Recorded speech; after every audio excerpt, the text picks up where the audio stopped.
Hi dears, അസ്സലാമു അലൈക്കും. നമ്മുടെ പുതിയൊരു വീഡിയോയിലേക്ക് എല്ലാവർക്കും സ്വാഗതം. ഇന്ന് തികച്ചും വ്യത്യസ്തമായിട്ടുള്ളൊരു വിഭവമായിട്ടാണ് വന്നിട്ടുള്ളത്. ഹെൽത്തിയാണ്, എണ്ണയില്ലാതെ നമ്മൾ ഉണ്ടാക്കാൻ പറ്റുന്ന ഒരു പലഹാരമാണ്. അപ്പോൾ എല്ലാവരും ട്രൈ ചെയ്തിട്ട് ഫീഡ്ബാക്ക്സ് അറിയിക്കട്ടോ. നേരെ വീഡിയോയിലേക്ക് പോവാം. അതിന് വേണ്ടിയിട്ട് 2 വലിയ സൈസിലുള്ള ഉരുളക്കിഴങ്ങ് എടുത്തിട്ടുണ്ട്. അതൊന്ന് പുഴുങ്ങിയെടുത്തതാണ്. തൊലിയൊക്കെ കളഞ്ഞിട്ട് നമുക്കതൊന്ന് ഉടച്ചെടുക്കാം. കട്ടകളൊന്നും ഇല്ലാതെ പീസസ് ആയിട്ടൊന്നും കിടക്കാതെ നന്നായിട്ട് ഉടച്ചെടുക്കണം കേട്ടോ. ഇനി ഒരു പാൻ അടുപ്പത്ത് വെച്ചിട്ടുണ്ട്. അതിലേക്ക് 2 ടീസ്പൂൺ ഓയിൽ ഒഴിച്ച് കൊടുക്കുക. ഞാനിപ്പോൾ വെളിച്ചെണ്ണയാണ് എടുത്തിട്ടുള്ളത്. ഏത് ഓയിൽ വേണമെങ്കിലും നിങ്ങൾക്ക് ഉപയോഗിക്കാം. അതിലേക്ക് ക്യുമിൻ സീഡ് ഉണ്ടല്ലോ, നമ്മുടെ ചെറിയ ജീരകം, അത് 1/2 ടീസ്പൂൺ ചേർത്ത് കൊടുക്കുക. അതൊന്ന് വറുത്ത് വരുമ്പം ഒരു മീഡിയം സൈസ് സവാള ചെറുതായിട്ട് അരിഞ്ഞതാണ്. ചോപ്പർ ഉണ്ടെങ്കിൽ അതിലിട്ട് ചോപ്പ് ചെയ്തെടുത്താലും മതി. നന്നായിട്ട് ചെറുതായിട്ട് അരിയണം കേട്ടോ. അതൊന്ന് വാടി വരട്ടെ. ഒന്ന് സോഫ്റ്റായി കിട്ടിയാൽ മാത്രം മതി, കളർ മാറൊന്നും വേണ്ട. എന്നിട്ട് ചെറുതായി അരിഞ്ഞ മീഡിയം സൈസ് ക്യാരറ്റും കൂടി ചേർത്ത് കൊടുക്കുകയാണ്. അതും ഒന്ന് സോഫ്റ്റായി വരുമ്പോൾ നമുക്ക് നമ്മൾ ഉടച്ച് വെച്ചിട്ടുള്ള പൊട്ടറ്റോ ഉണ്ടല്ലോ, അത് ചേർത്തിട്ടും നന്നായിട്ട് മിക്സ് ചെയ്ത് കൊടുക്കുക. ഇനി കുറച്ച് മല്ലിയില അരിഞ്ഞെടുത്തതും കൂടെ ചേർത്ത് കൊടുക്കുക. എന്നിട്ട് നന്നായിട്ട് മിക്സ് ചെയ്തതിന് ശേഷം 1/4 ടീസ്പൂൺ മഞ്ഞൾപ്പൊടി, 1/2 ടീസ്പൂൺ മുളക് പൊടി, 1/2 ടീസ്പൂൺ മല്ലിപ്പൊടി, ആവശ്യത്തിനുള്ള ഉപ്പ് എന്നൊക്കെ ചേർത്തിട്ട് നന്നായിട്ട് ഒന്നും കൂടി മിക്സ് ചെയ്ത് കൊടുക്കുക. ഉപ്പിൻ്റെ അളവ് എത്രയാണോ അത് നമ്മുടെ ഇഷ്ടത്തിനനുസരിച്ച് ചേർക്കട്ടോ. നമ്മൾ ചേർത്തിട്ടുള്ള മസാലകളും വെജിറ്റബിൾസും ഒക്കെ നന്നായിട്ട് കമ്പൈൻ ചെയ്ത് കിട്ടണം. അതിന് വേണ്ടിയിട്ട് 2 മിനിറ്റ് ഇതുപോലെ തന്നെ ഒന്ന് വേവിച്ചെടുക്കുക. നമ്മൾ അടച്ച് വെച്ച് വേവിച്ചെടുക്കേണ്ട ആവശ്യമൊന്നുമില്ല കേട്ടോ. ഇനി ഒരു ബൗൾ എടുത്തിട്ടുണ്ട്. അതിലേക്ക് 2 കപ്പ് പച്ചരിയാണ്, നമ്മൾ ഇടിയപ്പത്തിനും പത്തിരിക്കൊക്കെ ഉപയോഗിക്കുന്ന പച്ചരിപ്പൊടി ഉണ്ടല്ലോ, അത് 2 കപ്പ് എടുത്തിട്ടുണ്ട്. ഇനി അതിലേക്ക് ആവശ്യത്തിനുള്ള ഉപ്പും കൂടെ ചേർത്തിട്ട് ഒന്ന് മിക്സ് ചെയ്ത് കൊടുക്കുക. ഇനി നല്ല തിളച്ച വെള്ളമാണ്, അത് 1 കപ്പ് ഒഴിച്ച് കൊടുത്തിട്ട് ഒന്ന് മിക്സ് ചെയ്ത് കൊടുക്കുക. ടോട്ടൽ 2 കപ്പ് ആവശ്യമായി വന്നിട്ടുണ്ടായിരുന്നു വെള്ളം. നല്ല തിളച്ച വെള്ളം തന്നെ ഉപയോഗിക്കട്ടോ. ഇതാ അടുത്ത കപ്പ് വെള്ളം കൂടെ ചേർത്ത് കൊടുക്കുകയാണ്. ഒന്നിച്ചങ്ങ് ഒഴിച്ച് കൊടുക്കരുത്, കുറച്ച് കുറച്ചായിട്ട് ഒഴിച്ചിട്ട് നന്നായിട്ട് മിക്സ് ചെയ്തെടുക്കുക.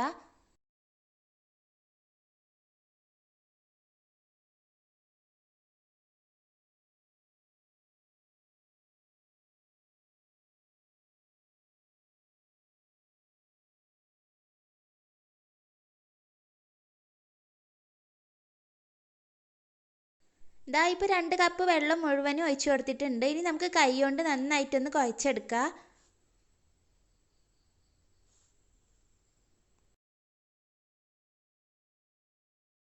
കയ്യിലൊട്ടി പിടിക്കാൻ തോന്നുന്നുണ്ടെങ്കിൽ കുറച്ച് എണ്ണ പുരട്ടിയിട്ട് കുഴച്ചെടുത്താൽ മതി കേട്ടോ.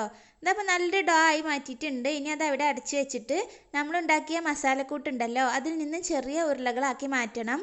നമ്മൾ പത്തിരിക്കും ചപ്പാത്തിക്കൊക്കെ ഉണ്ടാക്കുന്ന ഉരുളകളുണ്ടല്ലോ, അത്രയും വലുപ്പത്തിലെടുത്താലും കുഴപ്പമില്ല. എനിക്കിപ്പോൾ ഈ അളവ് വെച്ചിട്ട് ഒരു 14 ബോൾസ് കിട്ടിയിട്ടുണ്ടായിരുന്നു.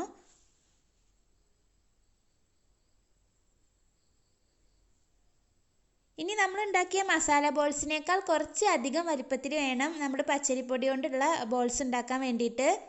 ഇനി കയ്യിലൊട്ടി പിടിക്കാതിരിക്കാൻ വേണ്ടിയിട്ട് നോർമൽ വാട്ടറിൽ ഒന്ന് ഫിംഗർ മുക്കി കൊടുക്കുക.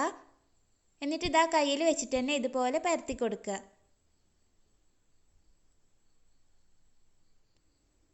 എന്നിട്ട് അതിൻ്റെ നടുഭാഗത്തായിട്ട് മസാല ബോൾസ് വെച്ചിട്ട് ഒന്ന് കവർ ചെയ്ത് കൊടുക്കുകയാണ്. ഒരു 2 എണ്ണം ഉണ്ടാക്കുമ്പോഴൊക്കെ നമുക്ക് ഈസി ആവട്ടോ. ഫസ്റ്റൊക്കെ ഒരു നല്ല ടഫായിട്ട് തോന്നും. വലിയ പ്രശ്നമൊന്നുമില്ല, അതുപോലെ ഇങ്ങനെ നീക്കി നീക്കി വെച്ച് കൊടുത്താൽ മതി, അതങ്ങ് കവറായി കിട്ടിക്കോളും. ഇതപ്പോൾ ബോൾ റെഡി ആയിട്ടുണ്ട്. ഇതുപോലെ നമുക്ക് എല്ലാം ചെയ്തെടുക്കാം.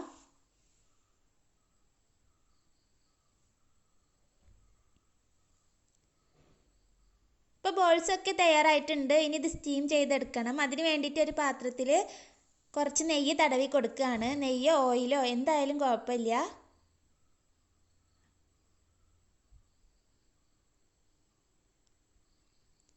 സ്റ്റീം ചെയ്തെടുക്കുന്നതിന് മുമ്പായിട്ട് നമുക്കൊന്ന് കോട്ട് ചെയ്യാണ്ട് അതിന് വേണ്ടിയിട്ട് കുറച്ച് അരി എടുത്തിട്ടുണ്ട്. നമ്മൾ റേഷൻ കടയിൽ നിന്നൊക്കെ കിട്ടുന്ന പെട്ടെന്ന് വേവുന്ന അരി ഉണ്ടല്ലോ, അതാണെങ്കിൽ ഒന്നുകൂടെ നല്ലതാണ്. അത് 1 മണിക്കൂർ നേരം വെള്ളത്തിൽ സോക്ക് ചെയ്ത് വെച്ചിട്ട് ഒന്ന് ഡ്രൈൻ ചെയ്തെടുത്തിട്ട് ഒരു പരന്ന പാത്രത്തിലേക്ക് മാറ്റി കൊടുക്കുക. എന്നിട്ട് ഓരോ ബോൾസും ഇങ്ങനെ ഇട്ട് ഒന്ന് കോട്ട് ചെയ്തെടുക്കണം കേട്ടോ. ഞാനിപ്പോൾ ഇവിടെ എടുത്തിട്ടുള്ളത് നമ്മൾ ബിരിയാണിയൊക്കെ വെക്കുന്ന അരി ഉണ്ടല്ലോ, അതും പെട്ടെന്ന് വേവുന്നതാണല്ലോ, അതുകൊണ്ട് അതാണ് എടുത്തിട്ടുള്ളത്. അതാണെങ്കിലും കുഴപ്പമില്ല.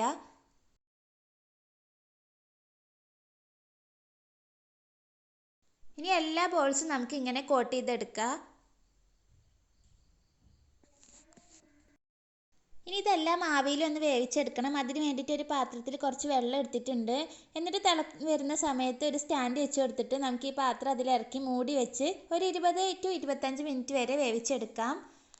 ഇതപ്പോൾ നമ്മുടെ ബോൾസൊക്കെ വെന്ത് വന്നിട്ടുണ്ട്. ഇനി ഒന്ന് കട്ട് ചെയ്ത് കാണിച്ചു തരാം. നല്ല ടേസ്റ്റാണ്, ഹെൽത്തിയാണ്, ഈസിയാണ് ഉണ്ടാക്കാനായിട്ട്.